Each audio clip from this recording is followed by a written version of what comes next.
Hey everybody, welcome to another episode of Jukebox Zeroes, the home of Loop's Cat.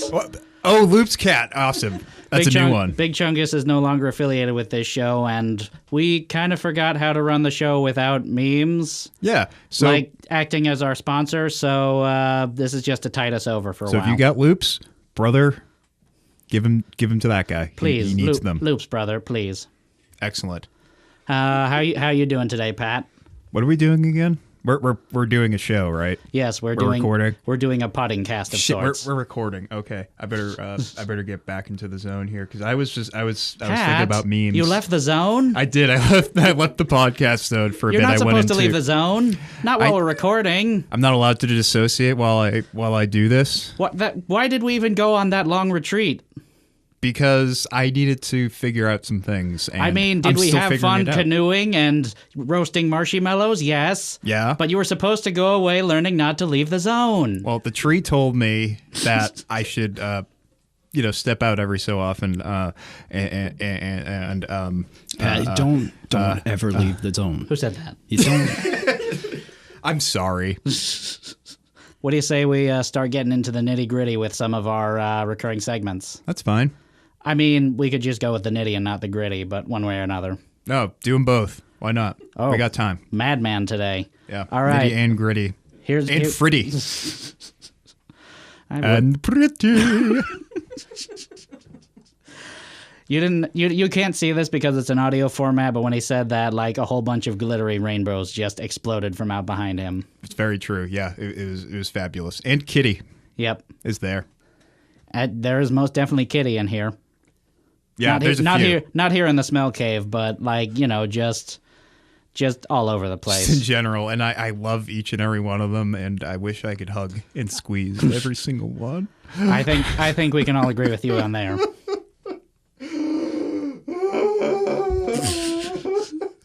Thank you. Who said that? Speaking of loving kitties, what do you say we get to the apology section? Sorry.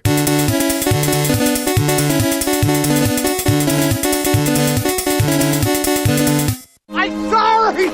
You got anything to apologize for today, Pat? Not really. Sorry that last episode was kind of a downer, but at the same time, not going to apologize because we got nominated for the Super Best Podcast Cool Times Award. That's a very, very esteemed award, by the way. Yeah, Not even Mark Maron has won one of those. No, he's clamoring for that Cool Times podcast that's why with your friends. That's why he keeps sending us all those troll mails. That's very true. I mean, I just got a little wagon filled with feces. I don't have anything to apologize for. Did I ask you? Lois, you got anything to apologize for? Well, since you asked so nicely, I guess I don't, Pat. So why don't we? Why don't we talk about the stupid lobby thing then? Oh, the stupid lobby thing. Yes. What did we hear in the hallway? I'm showing your segment about as much respect as you just showed mine. I deserve it. I absolutely do. What the fuck were we even doing? So let's just get right to it. Did you hear Chicago, Whitney Houston, or Celine Dion in the lobby today?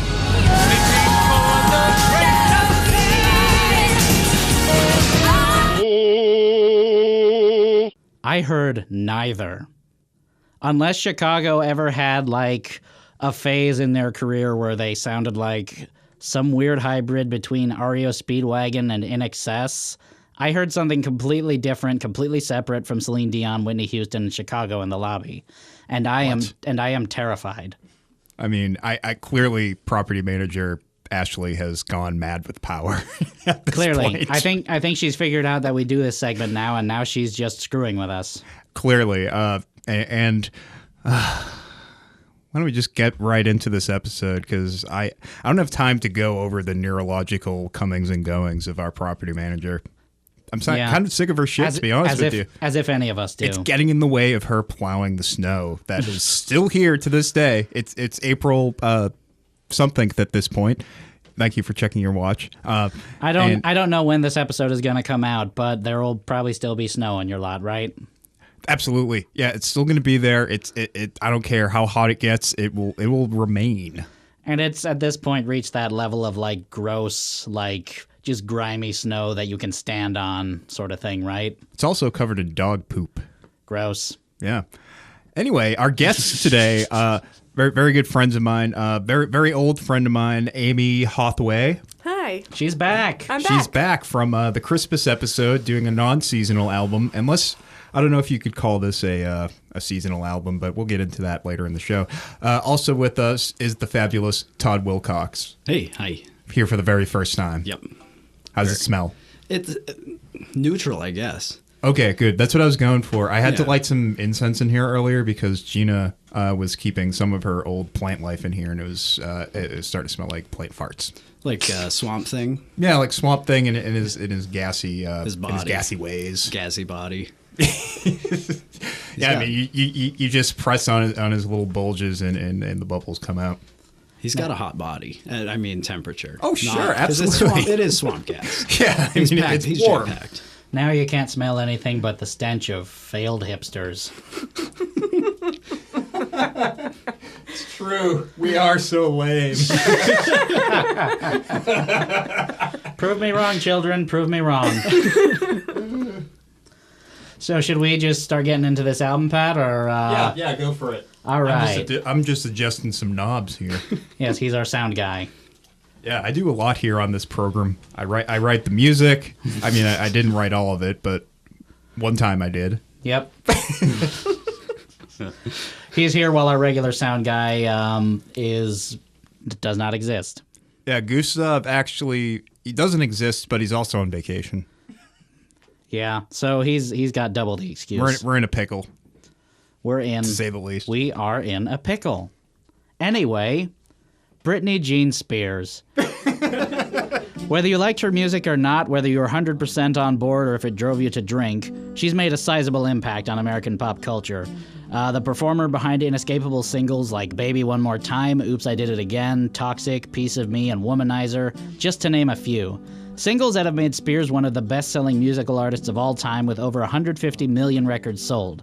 She's been ranked by Billboard as the 8th biggest artist of the aughts, the 4th best-selling female album artist by SoundScan, and has attained innumerable accolades including Grammy Awards, Guinness World Records, Billboard Music Awards, MTV Music Awards, and was the youngest recording artist to have received a star on the Hollywood Walk of Fame at age 21. Wait, what did she get for Guinness World Records? What was her world record? I didn't write it down. Well, son It of a bitch. was probably something having to do with sales. She's sold a lot of records. Oh, but like not boat sales. No, her boat. She could rig her up boat, the most boat sales just like randomly. She's her really boats- good at it. Her boat selling skills are incredibly lacking. Yeah. She can sell albums. She absolutely cannot sell a boat to save her life. Well, thank God you can sing a song, Brittany, because you sure as hell can't sure sell a not- schooner. Because you're sure not moving any of these here dinghies. She's been Toilet flush. She's been a major influence on a bevy of artists, from fellow teen pop stars like Demi Lovato and Katy Perry, to synth pop sirens like Grimes and Charlie XCX, to indie darlings like Marina and the Diamonds and Tegan and Stara. That's Britney Spears, who this episode is not about. At least not directly. In 2004, Spears became engaged to one Kevin Federline, a dancer and budding rapper whom she had met only 3 months prior. The two were married in October, and their relationship was covered vigorously by the press, who disliked Federline for various reasons, but chiefly among them they saw him as a gold digger, trying to leech off of Spears' success. No. Yeah, that's what I said. First time I've been hearing about this.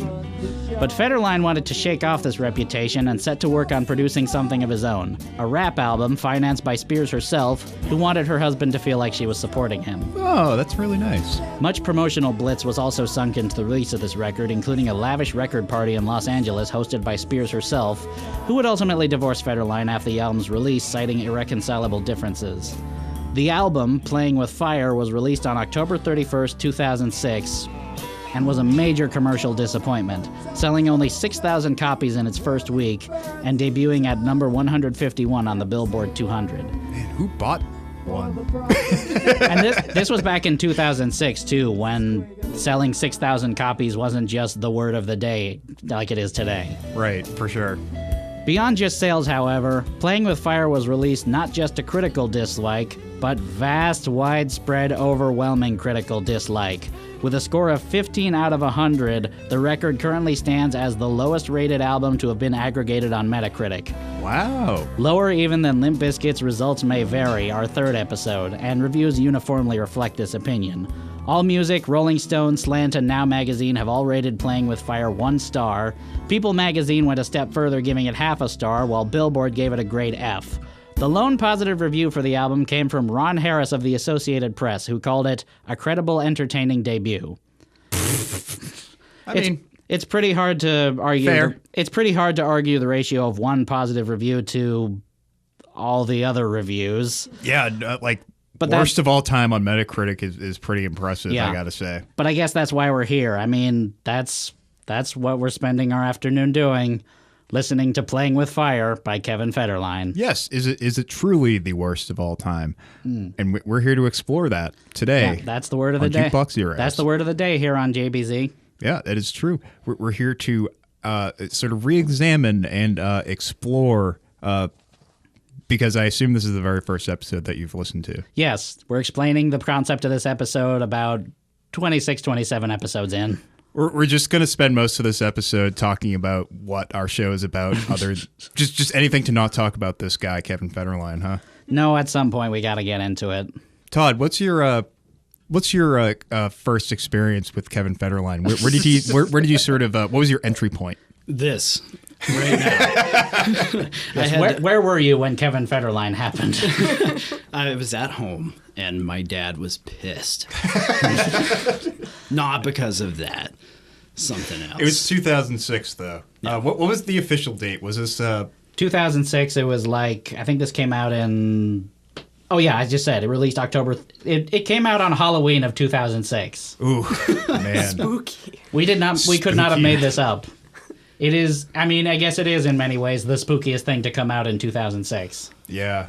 2006 was a scary. rough fucking year for anything. To be alive, to be... I mean, the A aughts musician. were a pretty terrible decade for music just in general, but For sure. somewhere in the middle half is when it all really started to just go into a nosedive. Yeah, everything just sort of collected like a silt, except not fertile whatsoever. It's kind of more just rotten. A silt. that old rotten silt.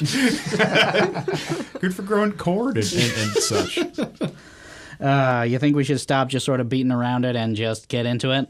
Yeah, let's talk about Kevin Federline. All right. So, track number 1, intro, which we are not going to play because it's a fucking skit. Yes, I actually didn't get the intro because this is only available on YouTube, apparently. Yeah. I didn't look, but is this album on Spotify at all? Nope. Papa Zao is. Oh, boy. The hit single, Papa Zao. We didn't listen to that. I didn't either. So, yeah, we're not going to play the skits. Die mad about it. We're not going to talk about Papa Zao either. Or maybe we will. We might mention it a little bit. I just bumped the microphone. That's fine. We're all bumping mics. Yep. So, in lieu of track number 1, let's get into track number 2, which is technically our track number 1. This track titled "The World Is Mine." Come on, come on, come on, come on, yeah, yeah, yeah. I'll be damned if I ever gave a fuck what y'all think on top. Never get ranked, had y'all ranked from where I'm from to the Caribbean Sea. The world is mine, everything belonged to me. I'll be damned if I ever gave a fuck what y'all think on top. So let's just get one thing out of the way up top. First, once again, we're not going to play the skits. No, I I'm didn't get any of the skits. I'm just going to reiterate that because I'm glad those finally went away. Speaking of which, skits on hip hop albums. Yeah, it's a thing that just wastes everyone's time. They're never interesting or witty or funny. It's like De La Soul was the only group that ever did them really all that well. For me, unpopular opinion, they tend to be the thing that makes a 10 out of 10 hip hop album instantly a 9. Even the good ones. Yeah, I would say that bother me. Yeah, I would say that pretty much makes it a 6. Yeah. Yeah. So yeah, we're not reviewing the damn skits. Nothing but full tracks, baby. Anyway, It occurs to me that we're 27 episodes in, and this is the first time we've ever reviewed a hip-hop album. Limp Bizkit does not count. Really? Neither does Scream. Oh. Okay. I guess maybe that's kind of hip-hop-ish. It had a hip-hop man attached to it. It had multiple hip-hop men. It had multiple hip-hop men, including Jim's favorite, Jim Beans. Yeah. But, yeah. Pat and I are both well aware that we're not super well versed in the genre, so our opinions may not hold so much weight, and we're aware of that, and we're doing all that we can. Just saying. Yeah, I mean, just give it, just fine. We're fine. And also, don't send us anything. And also, quick apologies on. I should have saved that for the apology section. Quick apologies on the sound quality of the clips because, like we said, this album is only available on YouTube, and the only way we could probably get really high quality clips is if we bought the album, and no. Yeah, that wasn't happening. That being said, and all stalling aside, this song is not great. Yeah, I mean, it is it's certainly a mid-aughts hip-hop track that sort of has that general sort of vague vibe of like all you all hate me and this is what I do, this is my game. Yeah, I'll know it's like a very generic sort of track that I didn't really find particularly offensive. Yeah, my first impression was that it wasn't terrible. It actually like surprised me how unterrible it was. Right. I mean, like, I would agree that it wasn't terrible, but at the same time, it wasn't good. It was not good. No, let's not go crazy. I mean, Federline sounds very awkward as hell on, like, this and so many other tracks on it. Just playing the whole Snoop Dogg aping party time gangster archetype. And you can tell that especially with some of his lyrical choices. Like, here's the first line of the whole, here's the first line on The World Is Mine. I'm a pirate on the seas, call me Captain Hook. Everything belonged to me, every cranny and nook. Every rock, every bird, every animal in it. Disrespect with it, I get cannibal with it.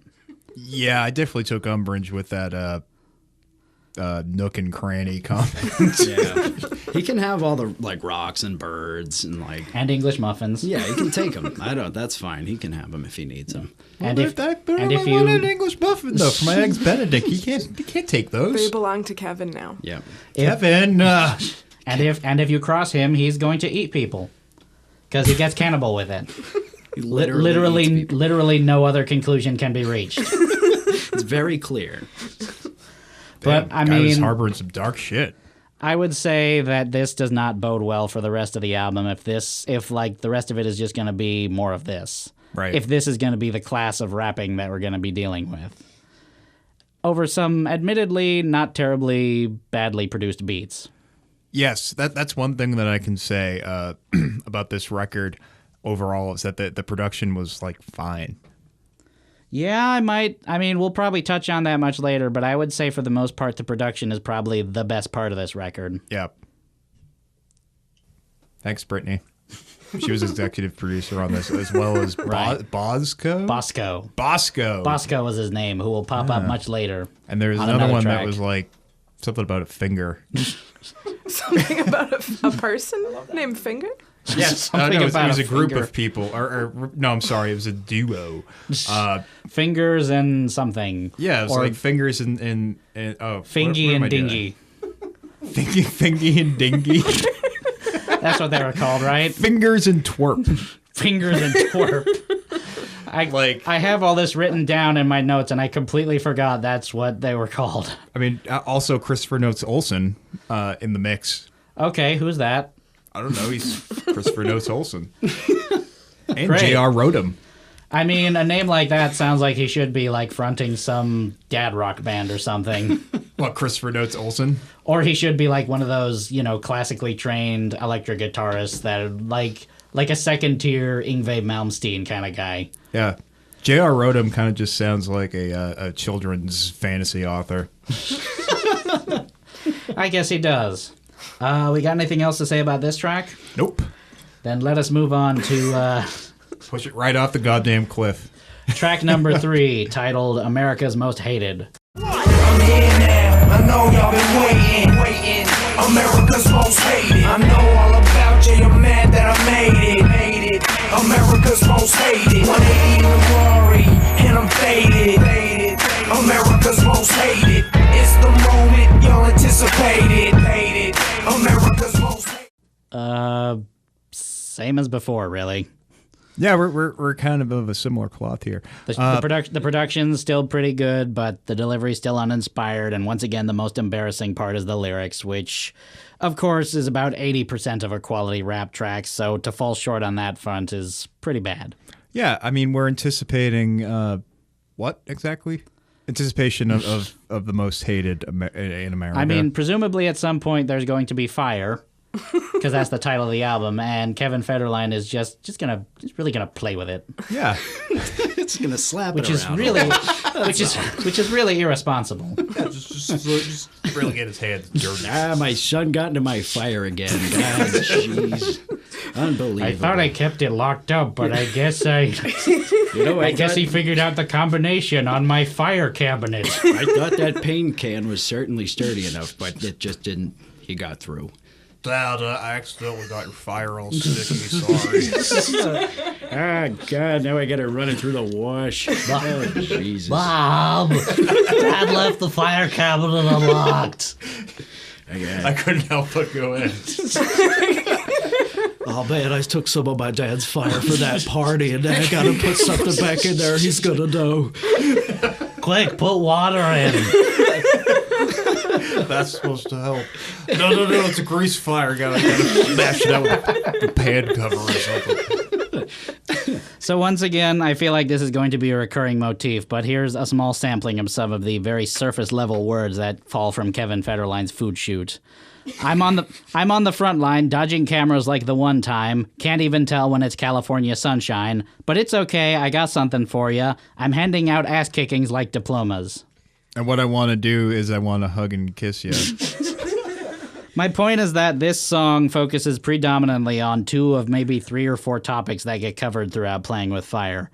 K-Fed is unjustly hated on by the media, and K-Fed likes to smoke jazz cigarettes. Oh, he likes the marijuana. You can tell because there's a line where he says, "This marijuana got me heavily sedated." I should hope so. You smoke the sticky icky. That's part of the lingo, right? Yes. So I've heard that's usually what happens after That's what happens when all your weed friends get together. You go, "Hey, let's go get heavily sedated." on marijuana plant. Yes, it's an important part of the language, and it's part of our culture. Absolutely, is to say those things out loud. So I should hope that he purchased marijuana for the purpose of becoming sedated. Well, otherwise, that's why you would do it, right? I mean, otherwise, why else are you doing it? Right, he's not going to be driving, right? I hope Oh, not. no. I mean, No, he's being you shouldn't totally do that at responsible. all. That's almost as irresponsible as playing with fire. Oh no! I have some bad news for you.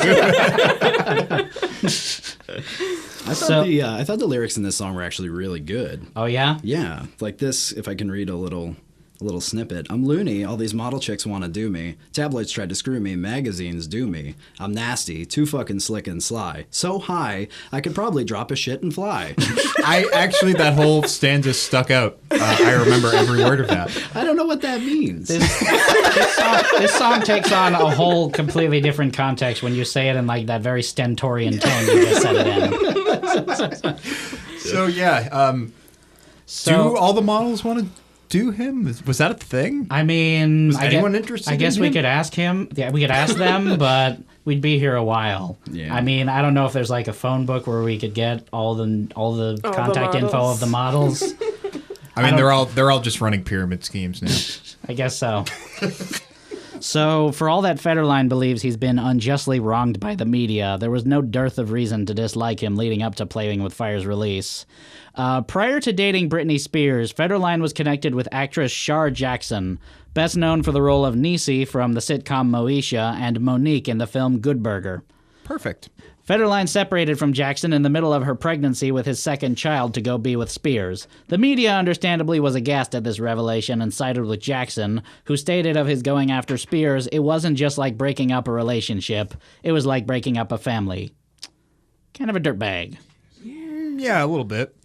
I mean, in spite of this, Jackson and Federline did maintain an amicable relationship, with Federline himself publicly apologizing for his behavior on an episode of Celebrity Fit Club in 2010, so that's nice. He's Kevin. still a dirtbag. I'm sorry. So to sum up my opinion on this, he rhymes whatever I want 3 times in a row, and then wonders why he got a bum deal critically. That's how that went. It's rating as the worst of all time record. Maybe I'm getting a bit ahead of myself here. I think had to have been mostly based on not only the lyrics but just how he was perceived in the media in general. Just that he was such a pariah of sorts, and you listen to these songs, they're so like obnoxiously confident that I wonder if like the general press was just like, yeah, this guy needs a bit of a dick punch. Let's give him like worst of all time. Like if that was the sort of narrative that they basically settled on, like we need to bring him down a peg.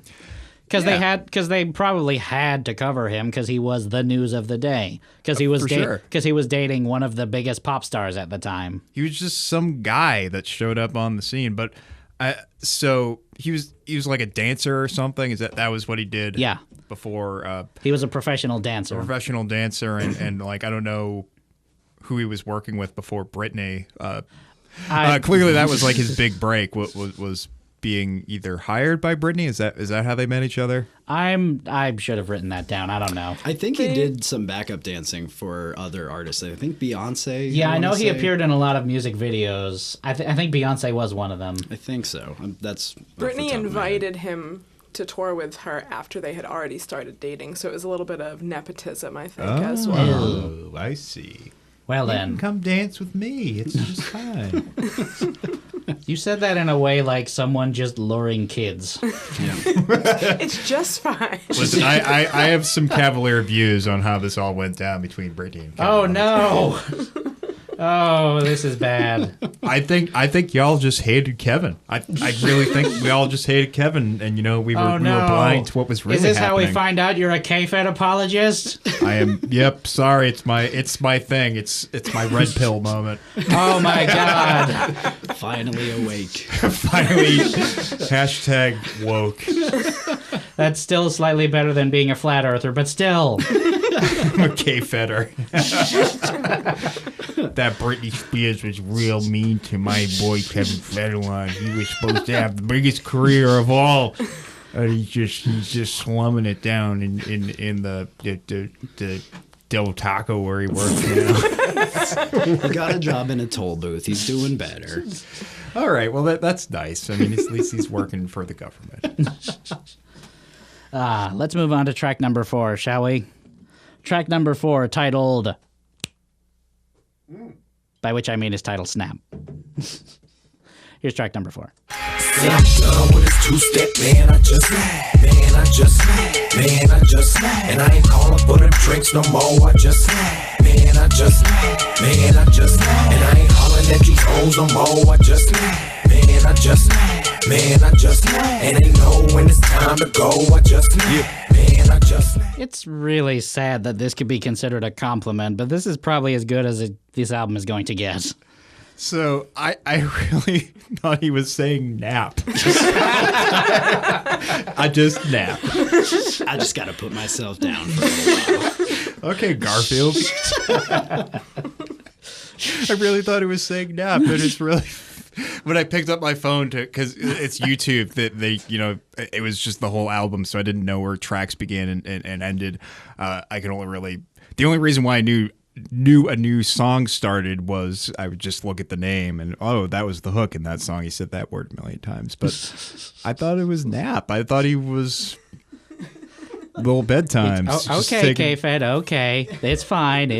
We'll lay out your play mat and you can have a little bit of a lie down. I don't want to dance anymore. Sick of dancing. Can I have my Skylanders figurines? Yeah, you can have your Skylanders figurines, K-Fed. I want Spyro biscuit to suck on for a little bit. I want Spyro. Yeah, we'll get you your Spyro figurine, K-Fed. I want a sleeve of Lorna Doone. Oh, yeah. Just suckle on that for a little bit. Add some flush down in my mouth. Add some Dunkaroos. I want Dunkaroos. Okay, K-Fed, we'll see if we have some Dunkaroos. We might only have Gushers. Damn. Everybody be hating me. This song is, I find, his most believable because he does strike me as the kind of a guy that would, when challenged on literally anything, actually snap. Yeah, you have a feeling like if this were on like a Facebook message or a Facebook post like about fishing or something like that, and like some guy on there like says that like bass that are like between this weight class are the tastiest one, and he comes on and it's just like, actually it's the bass that's within this weight class that is the tastiest because of the sodium level in their protein. I should fucking know. Whatever, bro. And then the other guy is like, oh, sure, like I'm from Miami, Florida, and have been fishing since I was 5 years old. Yeah, I don't know what I'm talking about. Okay, dude, whatever, fucking idiot. And then he just slides into his private messages. So like, Oh yeah. So like in his history, there's just like every half hour, just in all lower caps, going, hey, hey, hey, hey. What the fuck did you say to me, you little bitch? I'll have you know that I was in the U.S. Marines. I'm a decorated Navy SEAL with over 300 confirmed kills. My dad works for Nintendo. He says it's Nintendo. So I don't know if this is like, you know, I don't know if this is like a hot take, but this song kind of feels like it could have been a single provided someone else recorded it. Yeah. It wasn't bad. I mean, it's a little silly with the like just snap or just snap. Yeah, But like I could see fucking, you know, some like throwaway hip hop artist from that era, like a Chingy or something, doing something like this. Oh my god, I forgot Chingy existed. Oh yeah. It was like Oh, a man. really lackluster Snoop Dogg song. Yeah, Exactly. or That's a what it lackluster was. Ludacris song. Yes. What was the song that Snoop Dogg did with Limp Bizkit on? Was it Red Light, Green Light? Yeah, that was the one. Yeah, the which one, like that the one song where, wasn't bad. The one where Fred Durst rhymed every line with "baby." Maybe. Yeah, it's definitely along those same lines, though, for me. Yeah. His delivery is still presently lazy, and he's just barely managing to stay on beat a lot of the times. I will give this song some credit, however, for being the first instance of a little alternate reality game that I started playing with this album. In the lyric, "When I snap my fingers, then your head's the target. Everywhere I go, they drop the red carpet. I'm the pancake man." Fuck a handshake, man. He's born at last. I snap my fingers and nod my head. He's the pancake man. But what guys, what kind of InfoWars conspiratorial gobbledygook could that possibly mean, though? Is there some kind of weird deep state kind of thing bubbling just beneath the surface of Playing with Fire that we're just not privy to? That explains everything. Like, does the rabbit hole on MC douchebag Kevin Federline go deeper than we could possibly imagine? I don't know. It's a government conspiracy to bring down K-Fed. I don't know, Absolutely. but it did not leave my head for the rest of the listening of this album. He's working for the Soviets, I know. To this day. I know it's 2019, but he's working for the Soviets. I thought you said he was worried for them. He's not worried for them. I should hope not. Like, they've been dead for years. I'm just really worried for the Soviets. I mean, he should have gone back in time to 1980, you know, the late 80s and done something. You know, maybe He could have I'm not stopped. going to get into that right now. He could have stopped Rocky from beating Ivan Drago and stopping communism. Oh, that's how that went down. Okay. Yeah, didn't you see Rocky IV? Probably not. So it wasn't Gorbachev selling out to the Russian oil oligarchs. Okay. No, it was Rocky IV where Rocky Stallone punched Ivan Drago a bunch. It's just that Rocky simple. Rocky Stillskin? I'll just close my thoughts on this with another choice lyric. Please remember the name K-Fed, and I ain't even drunk. The media want Kev dead. Twisting up every little word that Kev said. Well, tell them fuckerazzis they can give Kev head. Well, I mean, he said please, so he's polite at least. I like fuckerazzis. That's just a choice word. I should have looked up if that was on Urban Dictionary. That's a beautiful portmanteau, for sure. All right, what do you say we move on to track number 5? It's time. This is the big one, except not really. Track number. They're all the big ones, aren't you? Don't you know that by this point? We're dealing with the worst record of all time, folks. Come on, let's step this up. We should be more excited. Track number 5. This one was the big single off the album, titled "Lose Control." That's right, just get it, let you feel it, make you lose control. This is that hip-hop flavor mixed with a little bit of rock and roll. Valet your wig, grab your chair, you know how it goes. I got that shit, I got them hits that'll make you lose control. Whew. This is something right off of Angelic to the Core. This- hip hop with a little bit of rock and roll. This was the track that was the big single from the album. It was debuted at the 2016 Choice Awards. With 2016 Choice Awards? That is true. Did I just hear that right? The 2016 Choice Awards. I heard Did you that. think I said 2016 Choice? 2016 Teen Choice. That's how I chose to hear that. Sat on a single for 10 years. No, it was in fact the 2006 Space Teen Choice Awards. Closing out the event with a performance of the track. It, of course, did not land on the Billboard charts as though anything connected to this album would. How was it received on the 2006 Teen Choice Awards? We did watch it. Yeah, we saw it. And it looked like a really good time. Yeah? Yeah. They had a good time? It looked like it. There were like decoy K-Feds, and that was kind of cool. And they were just boys. There were young boys on stage. K-Fed and his gang of boys.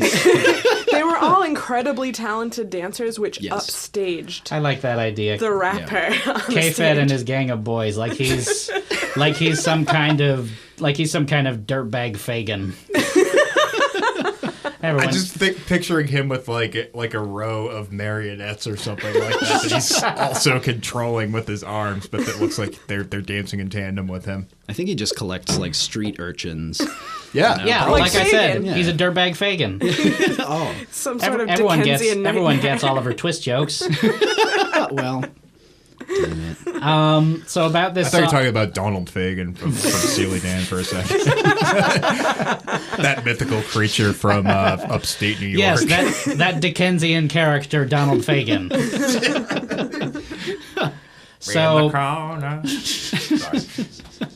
So this track could very well be peak K-Fed on Playing with Fire. By that I don't mean it's the best track on the record, but that it's K-Fed acting his most K-Fediest. The stereotypical dumb white bro rapper delivery, the lyrics about being a superstar for marrying a superstar, and some truly foolish attempts at wordplay, including this one portion in the chorus. This is that hip-hop flavor mixed with a little bit of rock and roll. Yeah. What the heck is he talking about? Yeah, there's like really no element of rock music happening anywhere. Is he on talking this about record. that one whiny synth in the chorus that sounds like the most amateur guitar solo ever performed? That's what that was. The one that was just going...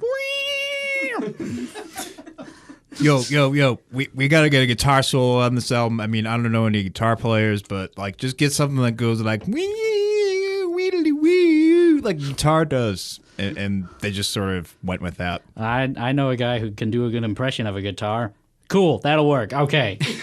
I mean, in all fairness, he did say a little bit of rock and roll. He didn't specify how much. So It's like, fine, that'll do. Let's just put it on the record. I want to go to Bennigan's. I need a nap. Yeah, I mean that was K-Fed's the got to mantra. lie down for a bit. Made too many 7-Eleven nachos. Just like David Hasselhoff. Oh, that was sad. No, wait, I'm thinking of Hulk Hogan. Too much sushi. Oh, that was too much pork. Was it too much pork? That's what he said in the sex video. Wait, what? There's a video. There's a sex video, a homemade sex video of Hulk Hogan sex tape with. I don't know if it was It's a with his sex wife. tape. It sounds weird when you call it a sex video. A sex disc. a sex cassette. There's You some, only get the audio. anyway, you were telling them about the sexual Anyway, footage. yes, there's a sex tape, and there's like one point where he just goes, "Whoa, too much pork." That's not real. Please tell me that's not real. It's real. It is 100% absolute- real. What is he referring to? He had too much pork for dinner that night, and the sex was hurting his tummy.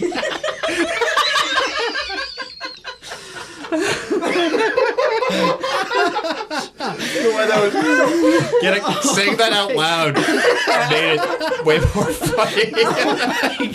Now, The thought of Hulk Hogan just having to interrupt sex to go, oh, my gut.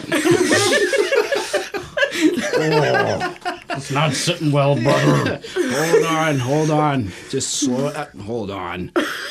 Like, would you expect anything less from Hulk Hogan? He's not exactly like he's no Ron Jeremy, you know. It's true. Hang on, I gotta tag out. And just hacksaw Jim Duggan is just waiting by the bed. Just like anxious. So that's why Lose Control is...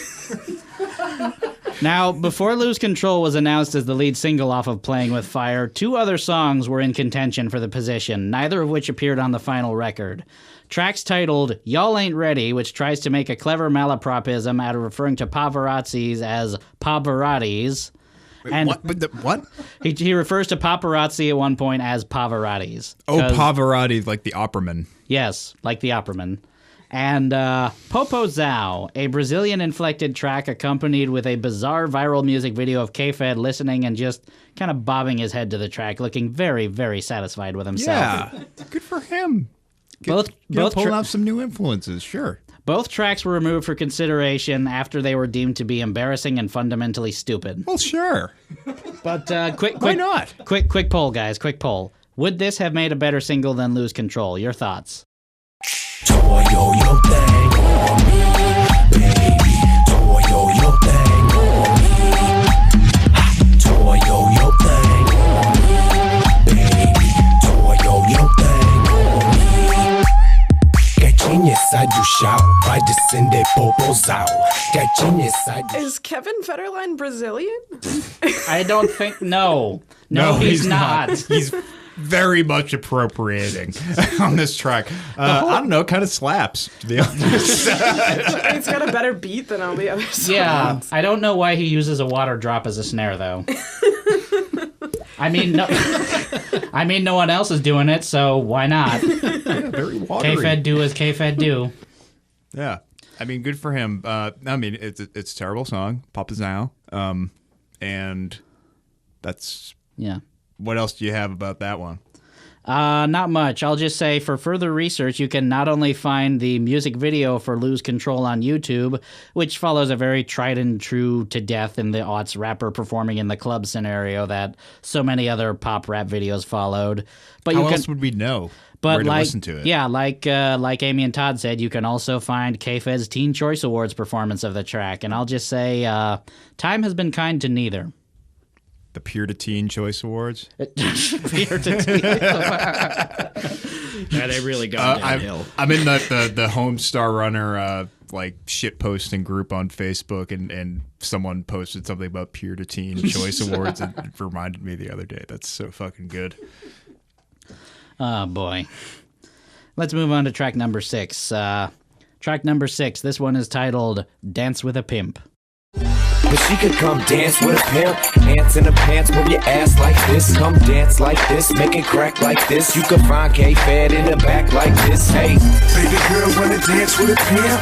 Dance with a pimp, dance with a pimp. Left, right, front to back. You can find me where it's jumping at.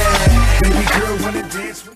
One of several tracks on Playing With Fire to feature a guest artist, even though I'd say it's blatantly clear that K-Fed does not need the help in the slightest, guys. Oh, no, absolutely not. But he needed a little help from your boy. And by your boy, this is an actual artist named Yeah Boy. Yeah.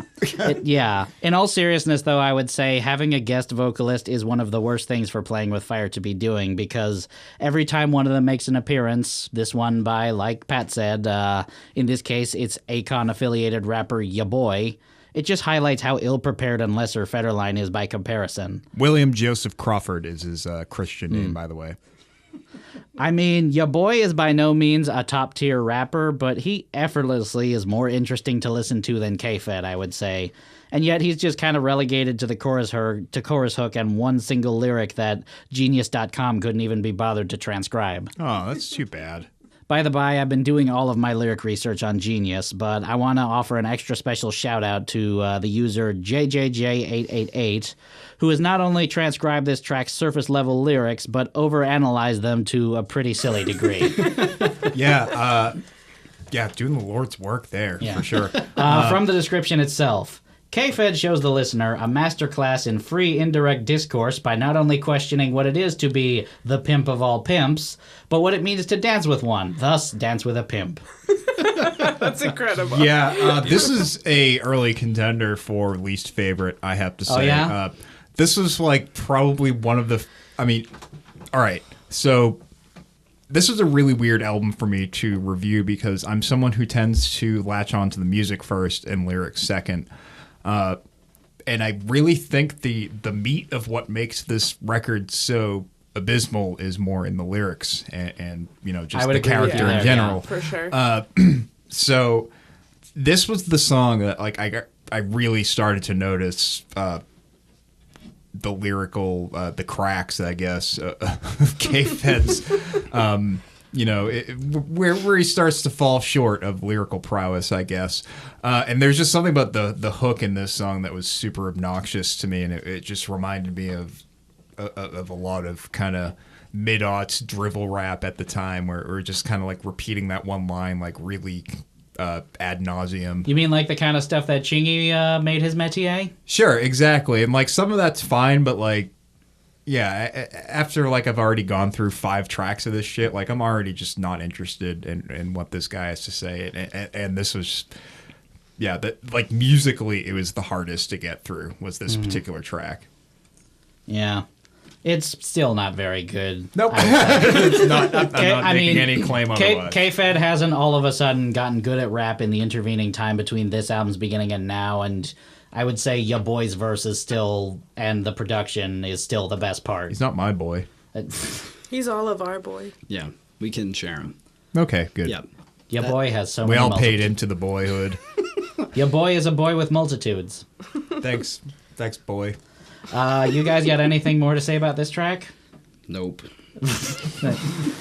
Then I'll just leave you all with a sample lyric all the same. K-Fed, I'm the pimp of all pimps, Mac of all Macs, back as your whack. I remember that part. Back as your whack?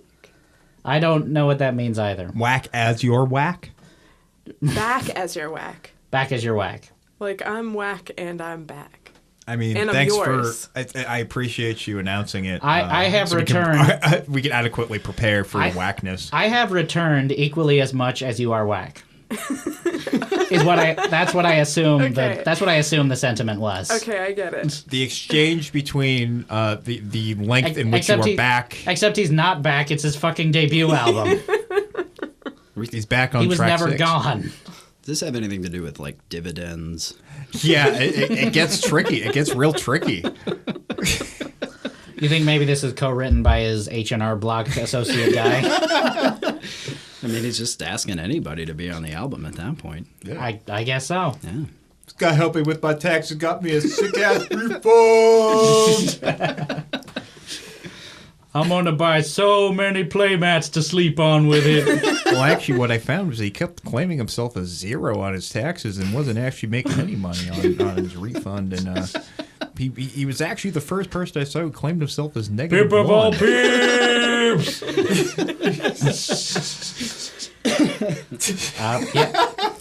Yeah, you heard him, pimp of all pimps. Yeah. That's right. You heard it here first.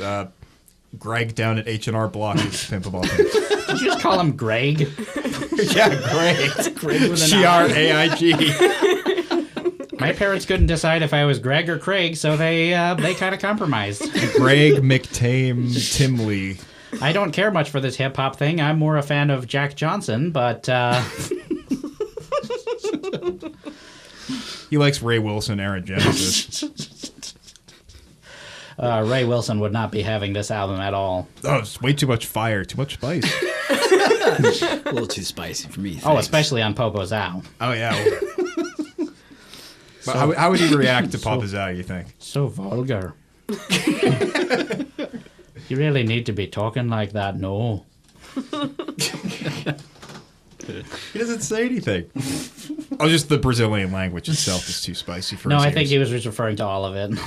I mean, fair enough. You can't lose control. You got to have some control. Otherwise, you go crazy and start having too much curry. Too many curries. I'll just have a bite. Just give me some bread. Dip in some water.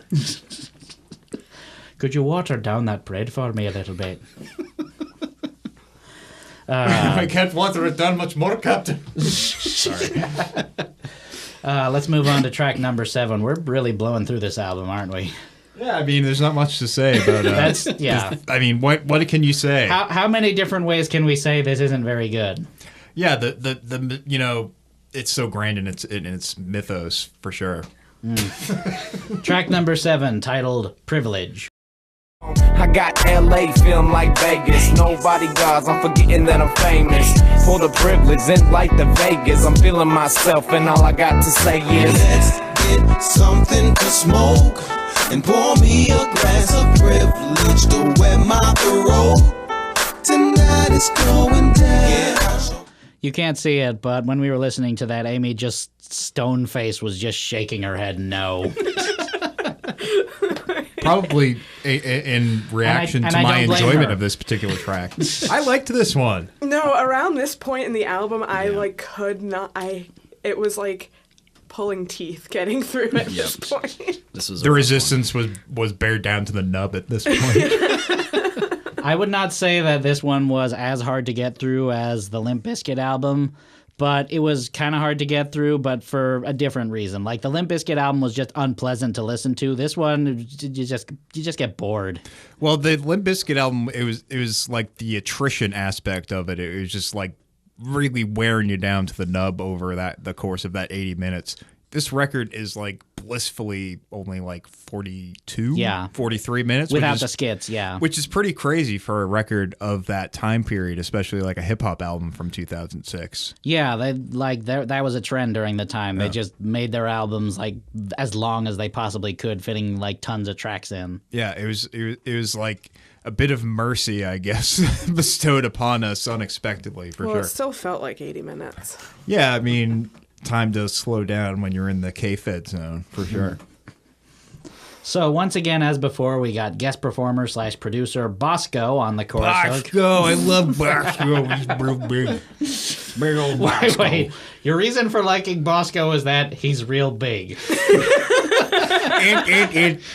He's real strong.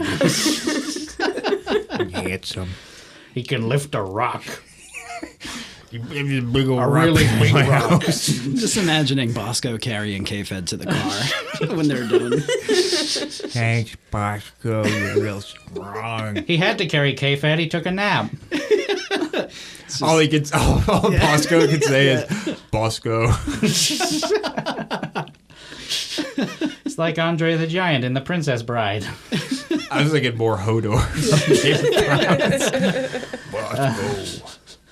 But yeah, I would say he's kind of, once again, easily overshadowing Federline in talent. But even with the vaguely G-Funk light beat he's put together, it still can't really salvage this track that was clearly written by a fucking narc.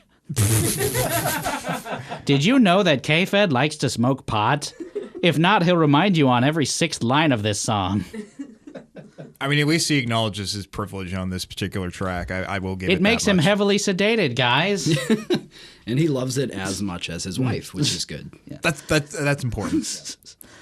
On an album full of tracks ranging from pretty bad to just subpar at best, I'd characterize this as one of the worst of the lot, entirely on the basis that this track features some of the most egregious and undeserved boastfulness and lording over the listener up to this point. Wow.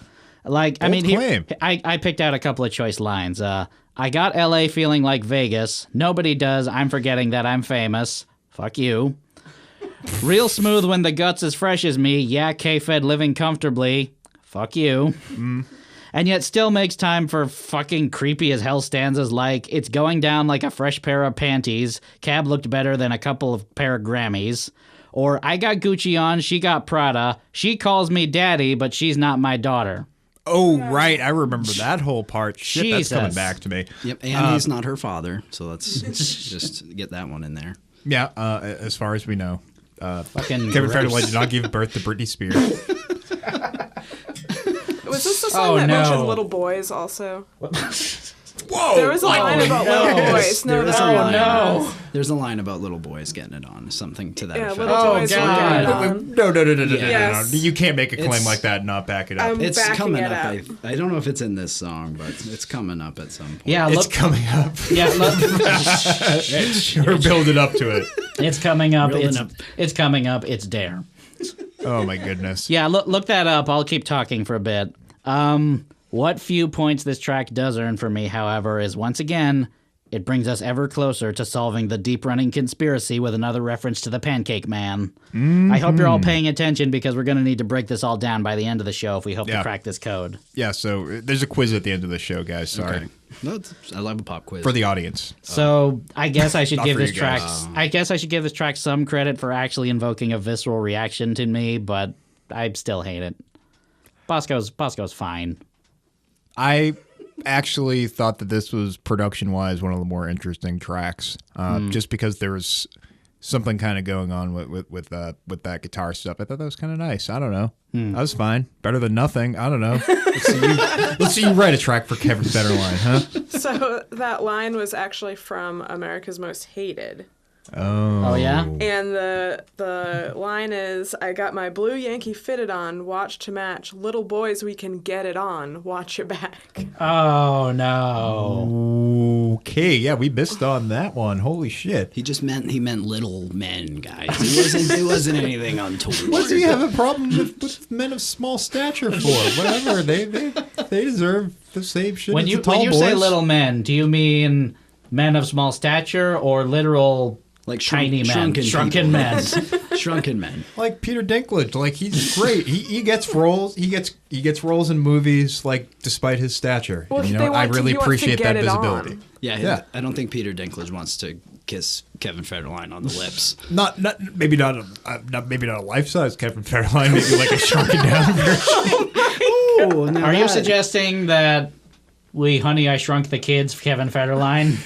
We got to do something. Do that. Try to do something with him. Make him dance. He's too big. And then he can just You're too big for your own good, Kevin. and then he could just live. He could just live in Bosco's pocket then. I love it. Just Bosco in the little K-Fed boy. And he just comes out of Solve the his pocket mysteries. every once in a while. It would be a change from living in Britney's pocket. Yeah, for sure. Oh, very nice, very nice, very nice. They aren't married anymore, Hot but goss. they have 2 kids though. They Yeah. do. That's right. So they stayed together long enough to have 2 children. They were back to back. And Britney was also insanely pregnant when she introduced him on the Teen Choice Awards. the Team Choice. I want Patriots. I fucking love the Patriots, kid. No. The Patriots, dude. They're way better. Where did I miss a beat here? You're arguing over whether the Patriots are better than the Patriots. Tom Brady, dude. So anyway, yeah. So she was pregnant on the Teen Choice Awards. Yeah, we're gonna get into a little bit about his whole thing with Britney Spears on this next track. All right, fair enough, because she's there. Oh yes, here's track number 8, titled "Crazy." And maybe I'm a little crazy, but they don't know all the things you do. When the pen hits the pad, it's in the left hand. Every single word is worth 30 grand or maybe more. Don't think they understand how much cake the pancake man had. So heavy like... Oh, fuck, there it is, the Pancake Man again. found him. Fuck, it's right the fuck there. And so soon after the last one, too. Are we through the fucking looking glass or what?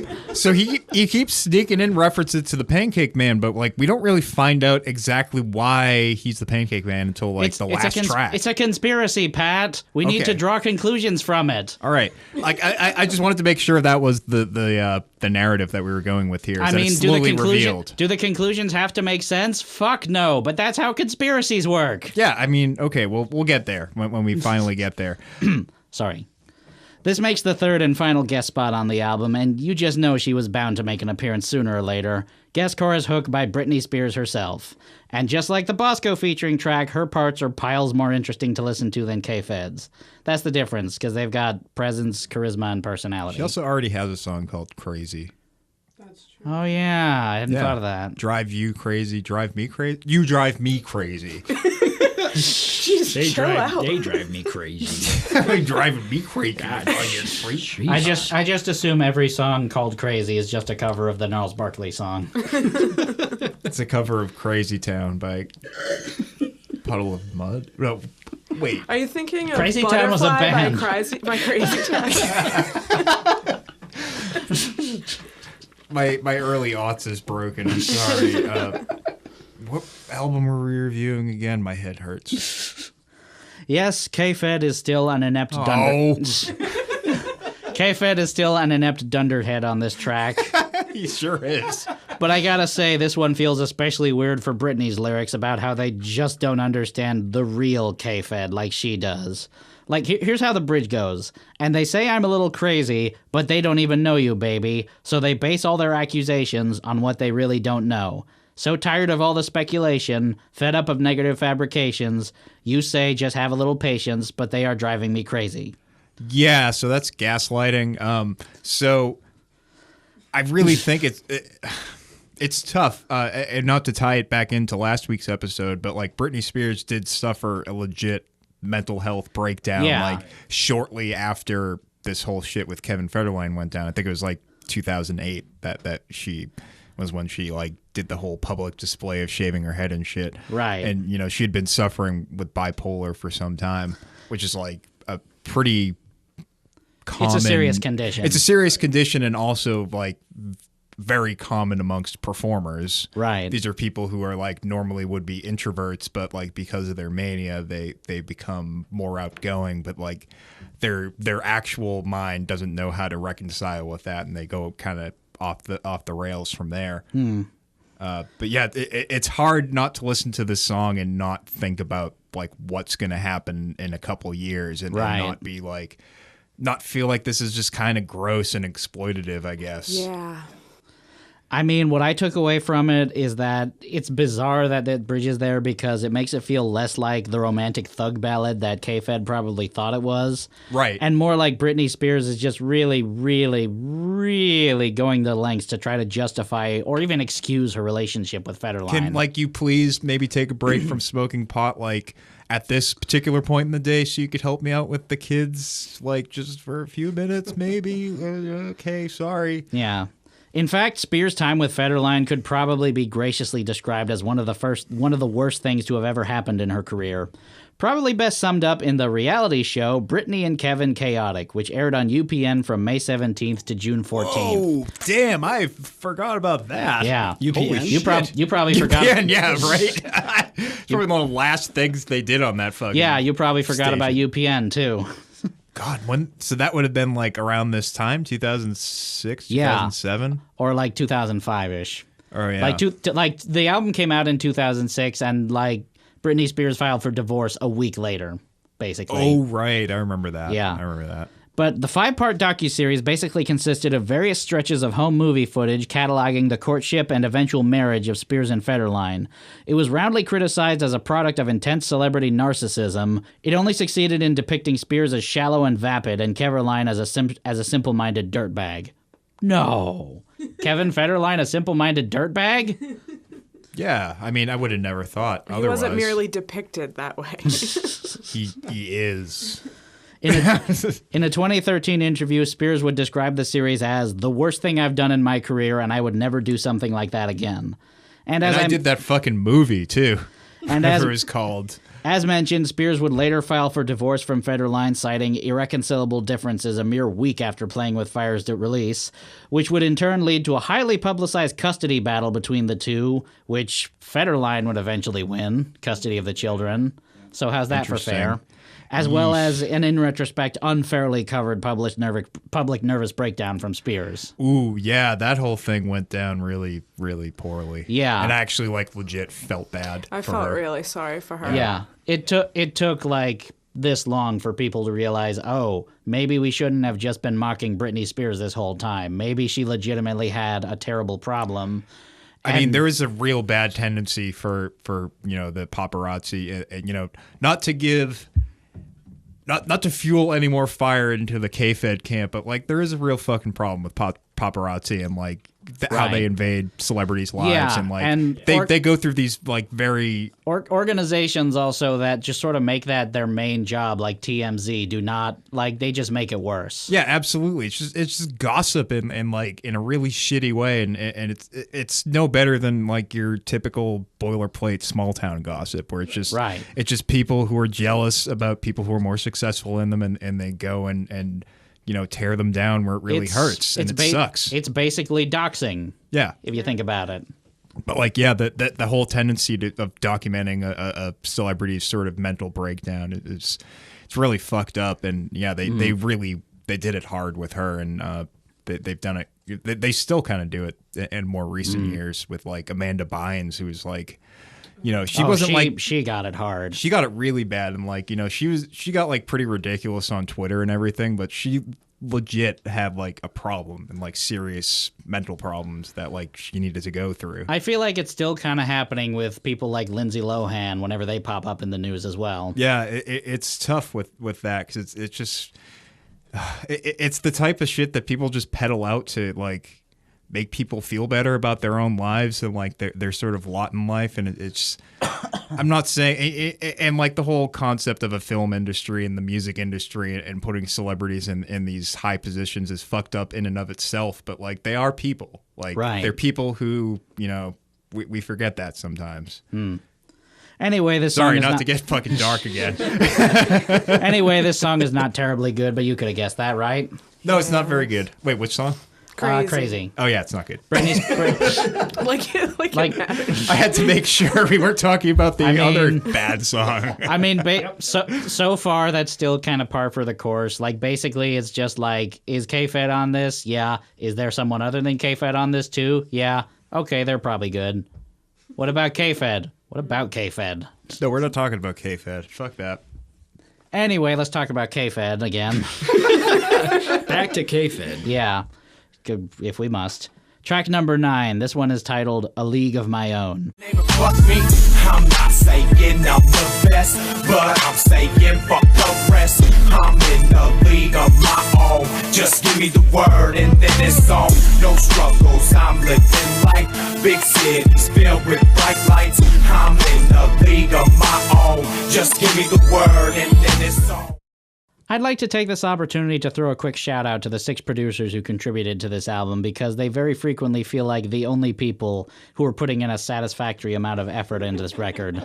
So kudos to, in order of appearance, Notes, J.R. Rotem, Young Classic, Bosco, Versatile, and Fingers and Twerp. I mean, everything about this song is just like cashing a paycheck. Yeah, these guys were clearly slumming it. Yeah. Like it's fine. It's serviceable. It's like what I would expect from someone who is just cashing a paycheck. I would also say it absolutely tracks that on the ones that have Wikipedia pages, they conveniently don't list Playing with Fire in their production discography. Ah, they Alan Smithied. Very good. Good for them. Yeah. Well, I mean, they did an Alan Smithy if we could figure out like which producers were on it, unless those are pseudonyms. Bosco could might be a 4-2B no big man after all. Bosco might not even be real. was I was trying to say there. Yeah, this song is stupid. It's not even about baseball. Yeah, it's still unremarkable, leaning towards bad, noteworthy only for some really weird and awkward turns of phrases like, I'm far from the curb, no, I'm not a nerd, but I know how to calculate them birds. That's so funny. Normally I don't remember like these vocal hooks, but I'm remembering all of these shitty lyrics as you guys are bringing it back. I only listened to this once. That's incredible. I remember that. I remember being like, his ego was that fragile that he needed to like. I'm not a nerd. I'm not a nerd, but like I'm really good to nerd. But like it brings about an important point, which is like these fucking business bros. They're just nerds. Like they're just nerds about fucking their business. Like. Fuck you, K-Fed. You're one too. God damn it. Yeah, I mean, nerd isn't really an aesthetic. It's just something to describe an obsession. Really. Right, exactly. And you can do that with weed numbers. Yeah, with how many that you have and get. It's like, oh, those guys over there watching, like, I don't know, Game of Thrones, they're fucking nerds. But I'm over here with my fucking custom cars. Guess what? You're also a nerd. You're just a different kind of nerd. Yeah, exactly. Like, yeah, thank you. Yeah. Here's another one. Didn't see me coming because I move like a stealth. And Kev, like cancer, I'm bad for your health. Oh, that's too bad. I mean, if there's anything you should take away from this track, it's that Kevin Federline will slowly cause you to rot away from the inside, while your friends and loved ones look on in a bottomless well of despair, unable to do anything to stop your slow decay and degradation except watch and grieve. But don't you dare call him a nerd. Not in 2006. Dad's just looking down like, well, at least he's not a nerd. At least my son's a hip-hop star. Playing with fire with the big boys like Bosco. God bless you, Bosco. This picture like K-Fed going home on Thanksgiving and like telling his family about like all these great things that he did while he was out on fucking college break or whatever. He married Britney Spears and made a hip-hop record with all the big boys like Bosco and like... You hear that, honey? He worked with Bosco. That's our boy. That's my boy. Dad, I made an album with your boy. Whose boy? Whose boy The is Thompson boy across the street you grew up with? That's where you've been all this time, just right down the road, and you didn't even stop by. He owns a hardware store now, you know. You didn't even invite me to sing on your hip-hop album. Do you have a hardware store? Is Kevin Federline from Maine? I think so. He's a lobster man. He's Maine's finest export. Yeah. Other than lobsters. Right. Also, Where is he really from? Also present on the self-aggrandizing rap album by Total Dog Fu Gangsta Yo, Kevin Federline. There's another Homestar reference right there. Breaking news, he's from Fresno, California. Like Tool. Yeah, exactly. Wait, Tool are from Fresno? I think so. That is incredibly amusing to me. I actually need to verify That a band now. like Tool is not like they're from like it's Tool are from California. Yeah, LA or something. No, they're from Fresno. Well, they're from Los Angeles, but like that's close enough, right? They're from like maybe they didn't want to admit that they were from Fresno. Where is Fresno on a map anyway? Let me just check into that real quick. Let me make sure it's actually part of LA County. Yeah, so anyway, also on this total to make sure it exists still, while you're looking it up, also on this Total Dog Fu Gangsta Yo K-Fed track are references to telekinesis, rugby, lions, and bleach. Huh. Do any of them land? No, they don't. But they're in the soup all together. And also later on, he threatens to send you nerds home speckless. Ooh, he hates nerds. Yeah, he's really digging it to him. Huh? Really punch your dang glasses off, you nerds. That rugby line was excellent because he refers to football, like traditional American football, as just regular, and as opposed to rugby. He says, a league of my own. You regular, I'm rugby. So I'm just regular, guys. Just regular. Does he refer to football. soccer as kickball? So he admits that rugby is like more manly than the American football. Manly enough to have its own name, as opposed to just regular. Just regular football. Yeah. Sounds very anti-American to me. I don't know. I don't trust this guy. I don't like For as much as he doesn't like nerds, you know what he does like, though? Weed. I knew it. Did you know that? I get the distinct feeling that you guys didn't know that. I had no idea. Yeah, this is... He likes weed. This is pretty much just another track where K-Fed is just barely staying on the beat, which is to say it's real bad. Yeah, this one was really bad, in particular with him just sort of... I think this was the one that, like, he was trying to sing something quite... rap, I'm sorry. Not sing. He's trying to rap like something that's kind of off the beat, but he just doesn't land it, and it's bad enough that like the producer could have nudged it like an eighth note, it would have been fine, but they just left it in to embarrass him. Hopefully, this track is like Rebecca Black level to me. Yeah, where it just feels like somebody was paid $5,000 and cranked it out, and they were done. You know, that does kind of make me wonder about that Lose Control music video, if maybe that whole thing was just green screened. The whole Kids' Choice Awards was green screen. There were no kids there. No kids at all. Those are all CGI kids. Yeah, they just do the whole thing on the Kids' Choice Awards, and instead of cutting to another stage, they just cut to another stage miles and miles away. A big green screen sound stage where Kevin Federline is just rapping to no one. It's just Britney Spears' garage. Andy Serkis playing all of the children. And everyone in the crowd at the actual Teen Choice Awards had to be assured, no, we're not actually going to bring Kevin Federline off. We're just saying that for the cameras. So why don't we just, take a little bit of quiet time for like a couple of minutes, and then we'll cut back to you guys and just be really, really excited about it, okay? We know it's 2006, and we know you all really wanted to see My Chemical Romance, but got the next best thing. Kevin Federline. Anyway, we're starting to reach the end right here. Here's track number 10. This one, the title track. The song about breaking into your dad's cabinet and playing with his fire. Hey, lay off, son. Title track, Playing with Fire. Here it is. Since the first day I came out the womb, I've been money motivated, so money I must consume. To the tomb, I'ma take this attitude, I'm rude. Fire came out the same pot that I was brewed. You better digest this rhyme fest I'm giving. I gotta thank God for this day, yes I'm living. Still playing with fire, no kin to Satan. But the media was hating, so it's a must. The title track, which commits the cardinal sin of title tracks by being unremarkable and boring and generally not standing out on an album already full of pretty subpar tracks. Yeah, what is up with that? Why do people do people just do that for songs that they feel sorry for or something? I don't know. I mean, if you're gonna name the album after a track, it should be, it should be a good track, or the defining mission statement of the thing. Absolutely, it should be something that sort of sums up exactly what it is you're trying to. I mean, that's how tell everybody. That's how one would think it should go. Right, and do we actually at the end of the day truly understand what he was doing with fire? Yeah, was he playing with it? I should have saved this for the apologies section. I would like to apologize real quick for the clip that I picked, which unfortunately deprives the listener of the awesome and amazingly poetic chorus hook of him going, "Playing with fire, yo, playing with fire," over and over again. How else would we have known? This song was very boring and very, very forgettable. Well,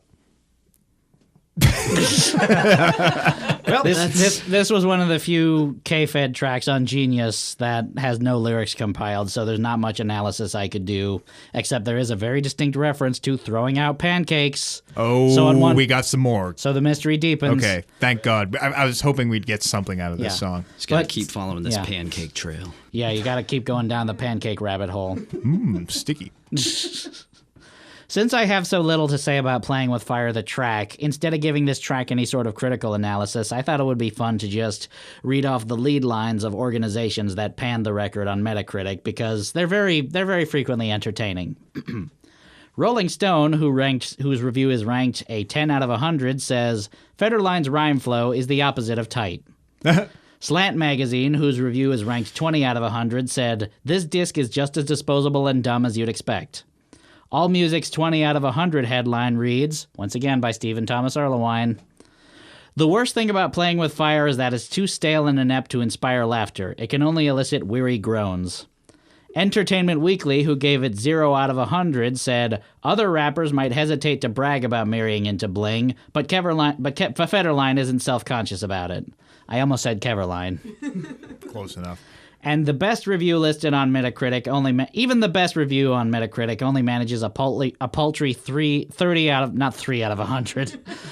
A paltry 30 out of 100 ranking. Billboard's review simply says, in general, Federline enunciates well. Yeah, I think it's really important to note that enunciation is important. It's important in terms of getting your ideas across. Red leather, yellow leather. Yeah. I mean, that's really not the point of a hip-hop record, is it now? Nope. Is it enunciation? No, and I mean, I can think of a lot of rappers who got through and were very successful without having to enunciate their words. Yeah, just look at mumble rap. It's like a whole thing nowadays. Yeah, it's literally called mumble rap. Yeah, exactly. And, and it has its merits, of its own right. Right. And with this guy, hip hop is supposed to be a genre about it's about lifting yourself up from poverty, from the streets, and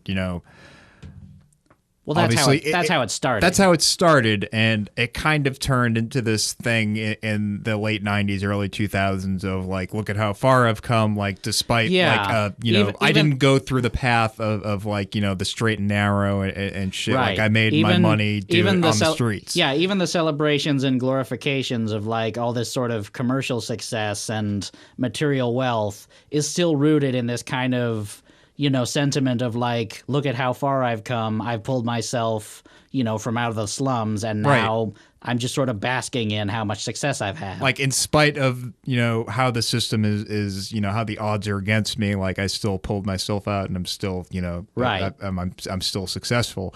And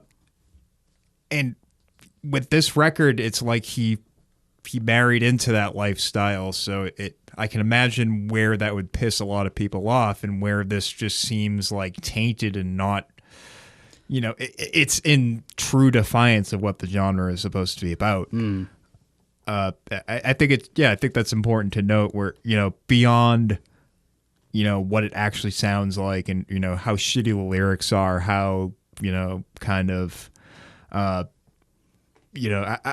sort of run of the mill the production is, and everything. It's how tall Bosco is. How tall Bosco is. So tall. It's unbelievable. Like Paul Bunyan level. Like, if you get on his shoulders, you can see over pretty much the whole crowd. Thank goodness. That's important. So just keeping all that in mind, I can see why this record is so reviled, I guess. And yeah, kind of thinking about all of that now, I'm really getting pissed off at Kevin Federline and how he got to put out a shitty hip hop album for like really no other reason than just dumbass luck. Yep. Yeah. So we're starting to reach the end right here. Here's track number 11, titled Interlude. We're skipping this one because no skits. We already said that. Yeah, and it's not on YouTube, so cope. So instead, I'm sure it was very funny. So instead, let's move on to track number 12, titled Caught Up. Called up, fist balled up, fight for what's right, that's how I was brought up. Brought up, heart so tough, fell in love, now my emotions are called up. Called up, fist balled up, fight for what's right, that's how I was brought up. Brought up, heart so tough. I'm not sure how this works, but at this point, K-Fed is somehow both running out of steam while simultaneously being the most dirtbaggy he's been on any track on Playing with Fire up to this point. He's even bored with himself at this point. Like, he's even bored with this whole fucking routine. I mean, not only does this song have some of the cringiest rhymes so far, like rhyming pacing with graduation and step to you with vegetable, but this whole track... If you really look closely at the lyrics, this track is basically a "Baby, Why You Gotta Make Me Hurt You" song, with all kinds of references to feeling so frustrated you want to smack your significant other, and all kinds of other abusive, toxic shit. Like, at one point, he compares his hypothetical relationship to George Bush and Osama, and then rhymes it with putting a stop to the drama. You hear what I'm saying? The drama. Okay, that's what that is. Okay. So we're wrapping up this. Yeah, we only got a couple tracks left after this one. Wait, couple tracks? How many tracks are on this record? I mean, it says there's 13, but there's secretly other ones. I only had 11 on my album. All right, well, I mean, counting the skits, it says there's 13, but there's right, the secret. Oh, the secrets. Oh, that's right. One that you're just saying like this. You gotta talk like this and have your hand over your mouth so no one knows what you're saying about the K-Fed track. We all have our hands. We all have our hands over our mouth like this, and no one's saying anything. Just ready. We're ready for the secrets. Yeah, this song sucks. Yeah. I on it, like you mentioned, like your candidate for worst was earlier on. I think this might be my worst one, to be honest. I mean, I guess it deserves credit for invoking a bigger reaction than, yeah, this isn't very good, I guess. Beyond the shitty subject matter, though, why is there any reason to assume this track is any different from the other ones? Like, why have high hopes now? Why? Yeah. So, like, imagine if that last track were really fucking awesome. Man. It's not. It's not. That's going to be the hidden track. I can't even like curry to your hypothetical situation. K-Fed has smoked so much weed. He's like, what if this album were like awesome? Maybe if I just keep smoking, I'll get there. They should have just like gone with any wackadoodle idea that he brought to the table. Kind of like Madcap Laughs. They just sort of, whatever he puts on the table, they just do it as like, to teach him a lesson. To embarrass him. This next song's about an octopus. Smoking weed. He's got like 8 joints in his hand, man. An octopus made out of pancakes. He's definitely considered whether you can get an octopus high or not. That's been on his mind more than once. I wonder how many weeds an octopus would have. He's got all those arms. Gotta put the doobie in his beak. Actually, K-Fed, they're called tentacles. How many weeds could he put in his arms? Honey? Yeah, what do you want, Britt? I'm just wondering if you had a chance to look at some job listings today, or just wanted to know like how you're coming along with that. Oh yeah, babe. I looked at like 3 places today. No one's hiring. Okay, well I saw a bunch of YouTube searches for can you get octopuses high. I just kind of wanted to know, like, you know what? I'm not going to ask. I'll check again tomorrow. Yeah, that's fine, babe. Pizza's great. There was like an email in the inbox that's confirming a Yahoo Answers question asking about how octopus do weed. Oh my god! Can't keep the joint lit under the water. He's using Britney Spears' email account because he's not allowed to register one. To post on Yahoo Answers. He's like one of the few guys on Yahoo who isn't allowed to like register a new Yahoo account anymore. Can only use a guest account now. Dang. How am I going to get into all those Yahoo groups now? I'd apply for more jobs, babe, but they banned me from email. What the hell does that mean, Kev? Just email. I can't do email no more. Also, I broke the computer because I looked at too many Yahoo groups with girl pictures. I wasn't even looking at their pictures. It was like they just put them in there. I don't know the guys. They put the dirty things. I don't know. I got real angry at this guy who was talking to me about fishing, so I punched the computer. Babe, I just snapped. And now the computer doesn't work. I just snap when I see those emails. I just punch a hole in the monitor. And I just nap. Just got to sleep this comment off. I had such a full day of punching the computer, it made me tired. There was this guy on Facebook. He called himself like Stand By Me 2525. Kept asking me to sleep on my couch. Oh, Corey Feldman's back. Good for him. Shh, don't tell him it's me. I'm Corey. I was going to ask you how your couch is doing. I wanted to come sleep on your couch, man. Hey, that's funny. I was going to ask to sleep on your couch. You and me, we're like this. Hey, man, you want to go halves on a couch, man? We could probably do that together. You still got a little bit of that Goonies money left, don't you? Yes, if by Goonies money you mean Burger King coupons. Oh, poor Corey. And I'm Paul McCartney, and I'm here too. Paul's not invited. And scene. We're almost at the end, guys. We can make it. Here's what's technically the end track, but secretly it's not.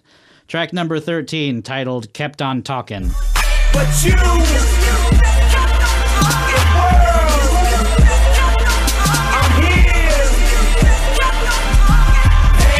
Pancake, come that man.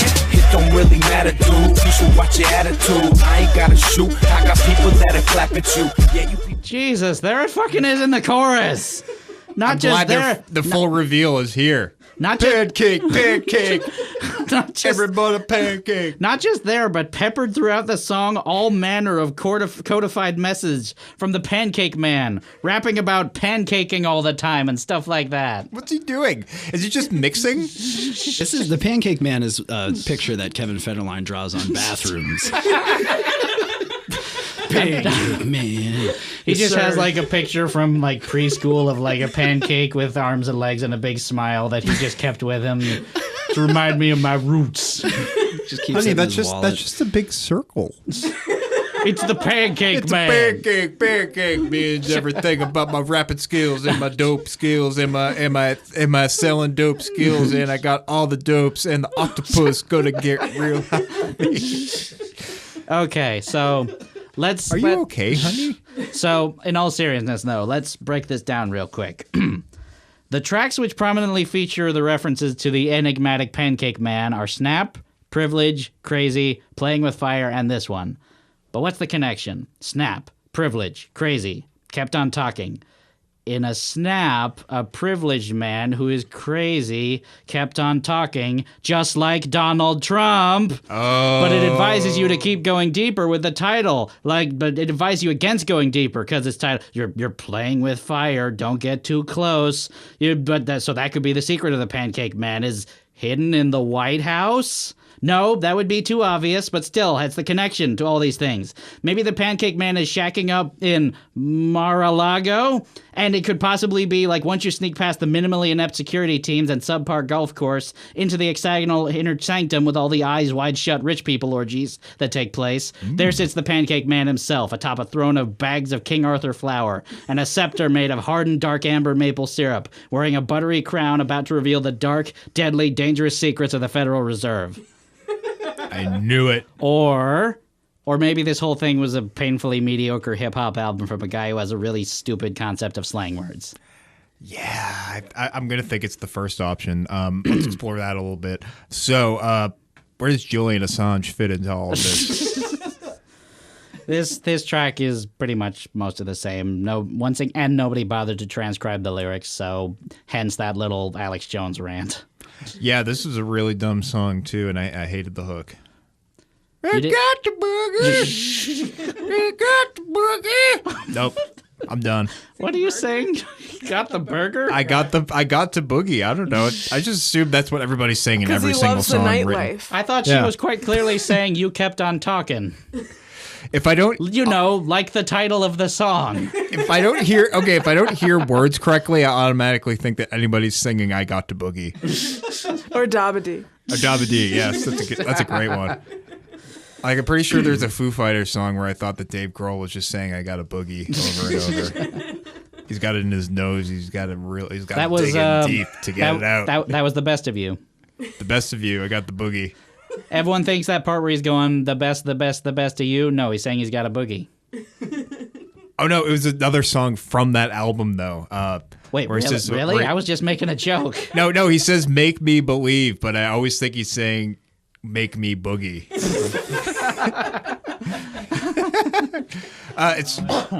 Just come on, just make me boogie. I dare you. Push the button. Come on.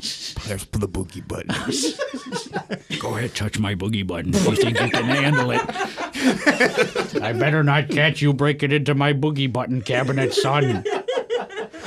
I gotta put some buttons You're in already here. on thin ice for getting into my fire cabinet.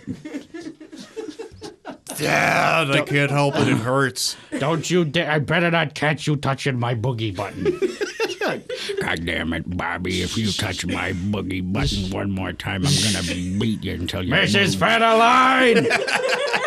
I caught Kevin in my basement again touching my boogie button. He calls his wife Mrs. Federline. No, this is the next door neighbor guy. Okay. Mr. Wilson.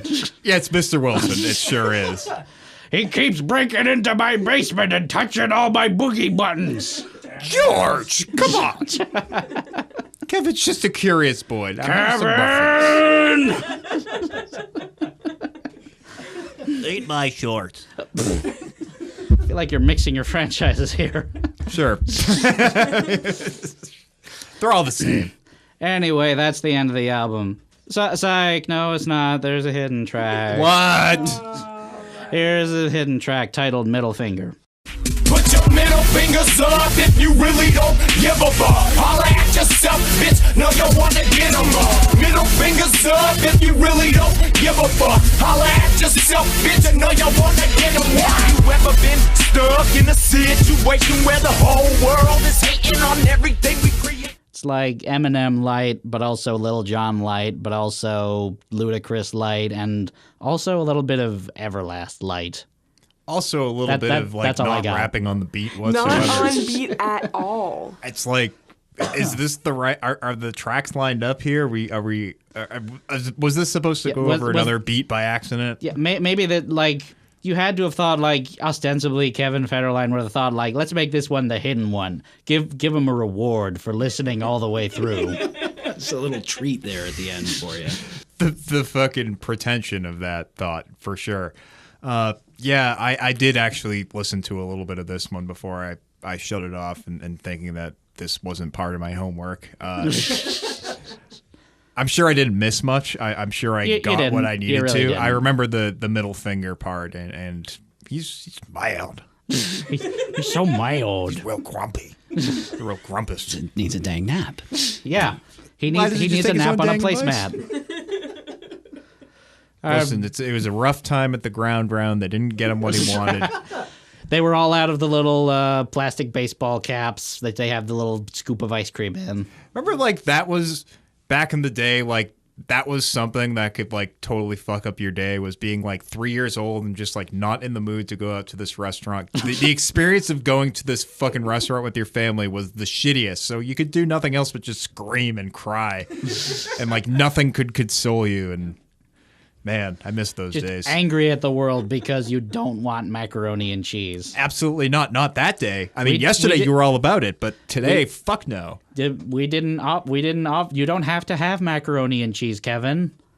It's on the. Just because it's on the menu doesn't mean you have to have it. I don't want it. I don't want it. I don't want macaroni and cheese. You already said that, honey.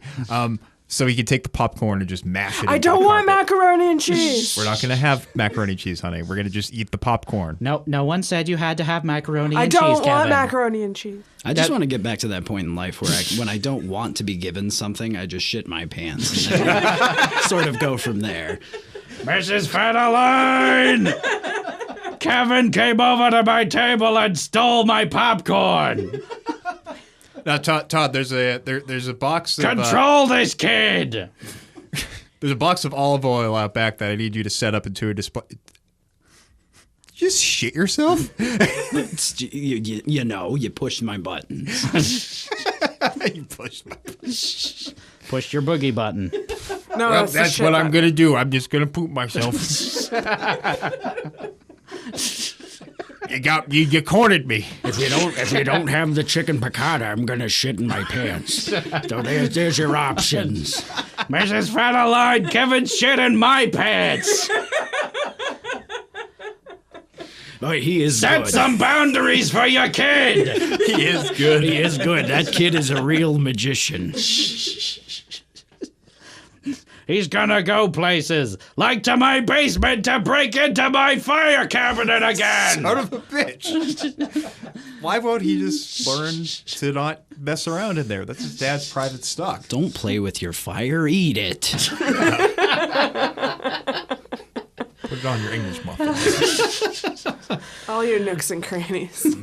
Or your pancakes. Oh, Jesus. He likes bread.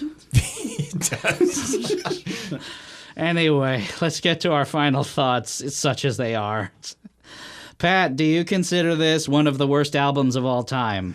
Wow, so that's a very good question. Actually, I'm going to tie this back to the Results May Vary episode, which was number 2. That's actually going to tie into what I have to say, but go ahead. Which is the number 2 worst album reviewed on Metacritic. Yes, to this day, it's still ranked the second worst. And I believe on that episode, I had confessed that I didn't think it was the worst album of all time. In retrospect, I think with a little more experience with some of the other like more critically reviled albums of our time, I could probably say that that's a really shitty album and probably deserved a harsher rating from me. That being said, I think that record is worse than this one. And it's because I'm not really interested in the story of this guy. I'm not really interested in the lyrics. Like, they are whatever. Like, the production was boring, but it was fine. I think it was a waste of time, but like, whatever. It wasn't really pissing me off in the way that Fred Durst was on that whole 80-minute slog of that record. And I brought it up earlier. Where it's like, it's under 50 minutes, which is like pretty astounding for an album of that era. So it was like mercifully short enough for me to not like get too much of a tension headache from it. So no, it's bad. It's terrible. I wouldn't ever listen to it again. I'm not going to recommend it to anybody. It deserves all the hate that it does, but not the worst thing I've ever heard. Aimee, do you consider it like a worst of all time great album? I don't know if it's the worst of all time. It's definitely, I had the hardest time getting through it out of any album I've ever listened to. That being said, I feel like I had a hard time listening to this in an unbiased way because all I could hear was nepotism. And every time he talked about the cars he had and the jewelry he had, I thought about who bankrolled that, which was Britney Spears. So it felt superfluous. The whole album was like just you silly. couldn't really separate the art from the image? Yeah.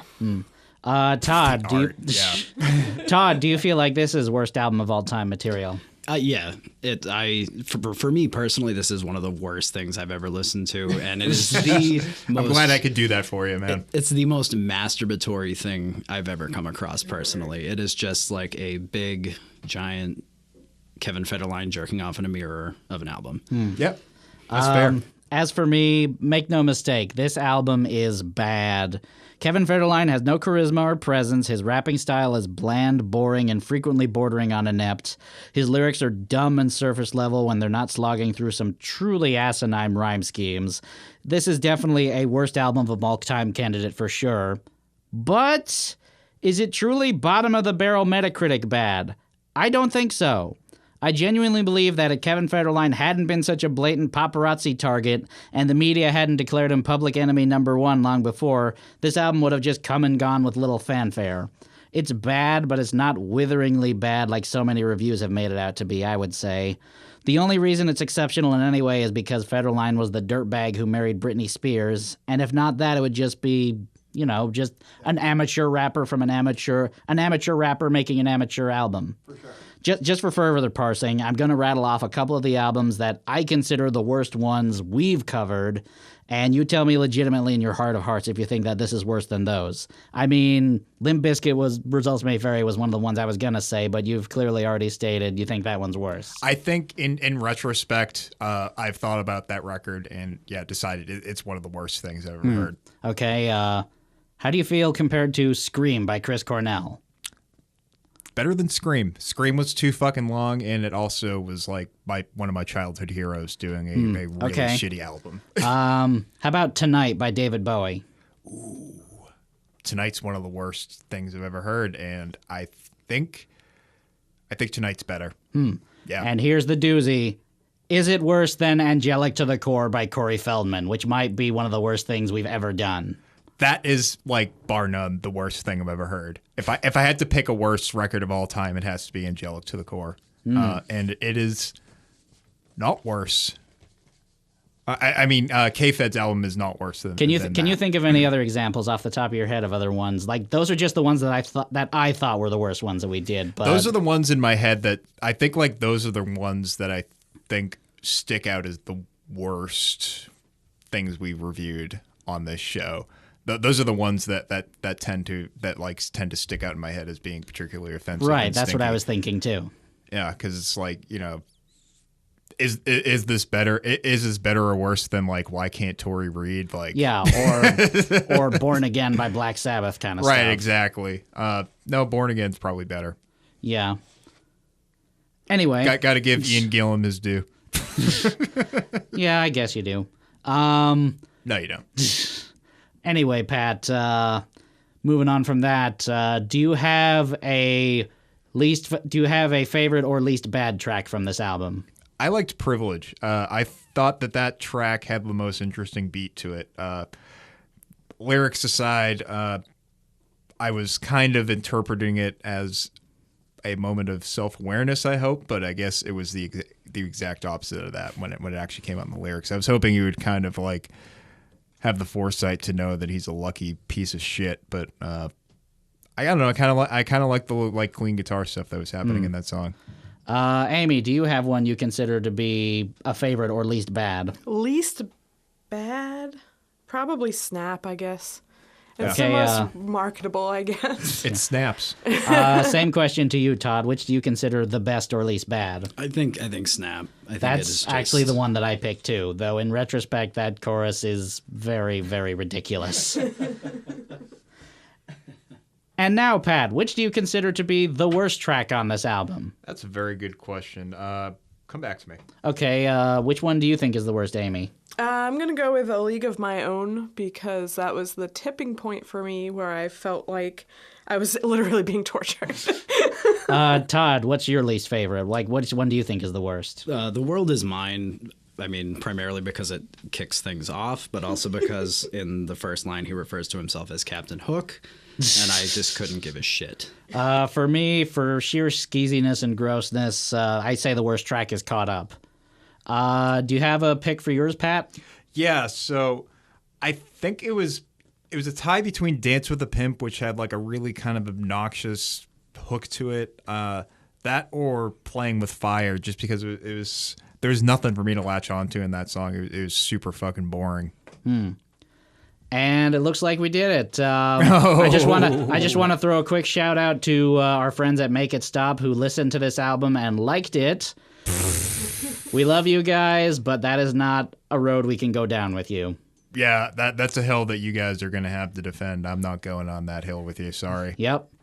And that does it for that episode. Thanks, Aimee and Todd, for appearing on the show. This was a lot of fun, guys. Thanks for having us. Yeah, this is awesome. Getting hot in this smell cave. Yeah, it's a little steamy. It's pretty spicy. Do you guys have anything you want to plug or anything like that? No. Just keep doing your best. Yeah. Just do your best all the time. I like that. You got anything to plug, Pat?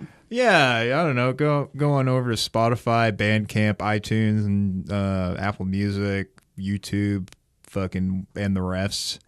Check out my new album by my group Smell. It's called Viva Lasagna. Layers of flavor and fun. Catch the whiff. And tell your friends. What about you, Wills? I guess I was on a new episode of Writer's Bagel Basket recently with our friend Scott from the David Bowie episode, his podcast. And Angelic to the Core. Yes, that's true. He did both those records. Come on. He's acknowledge his hard work. He's a JBZ all-star for sure. Oh, my God. We watched the movie High Fidelity, and I would say it has not held up, at all. Oh, really? Nope, I did not dig it. Oh. Go listen to that episode for more. And that's all I got. Yeah, I mean, I don't think we need to drag this out any longer. Let's put a stake in this horse vampire. Right, horse vampire. Just move on. Okay, I'll have to shuffle that out of my brain. It's the new show that they're showing after Dungeon Ducks, of course. It's horse vampires. Is he just a horse vampire, like a four-legged, or is he a equine? vampire with a throat thing? Right, exactly. Did he wear his voice out? Oh no, he's a horse. He's an equine being that is no longer of the living. Oh boy, pretty sexy, huh? I wanted to see a horse drink blood. Oh yeah, with his flat teeth. So our theme song is Sunny Day by the band Froggy and the Friendship. You can check them out at froggyandthefriendship.bandcamp.com. If you have an album you'd like to suggest for us to review or just want to leave us some feedback or a comment, email us at jukeboxzeroespodcast@gmail.com. You can find us on Facebook at facebook.com/jukeboxzeroespodcast or on Twitter at twitter.com/jukeboxzeroes. Find us, rate us, and review us, and subscribe to us on Apple Podcasts, Stitcher, and Spotify, and wherever you get your podcasts. You can check out our archive main page at Spreaker.com/show/jukebox-zeros. Jukebox Zeroes is a production of the Zero Science Network. For more great podcasts, go to zero.science.com. That about does it for this episode of Jukebox Zeroes. I'm Lils. And I'm Patrick. And remember... Which is the oldest animal? What? Zebra. Good night. What just happened?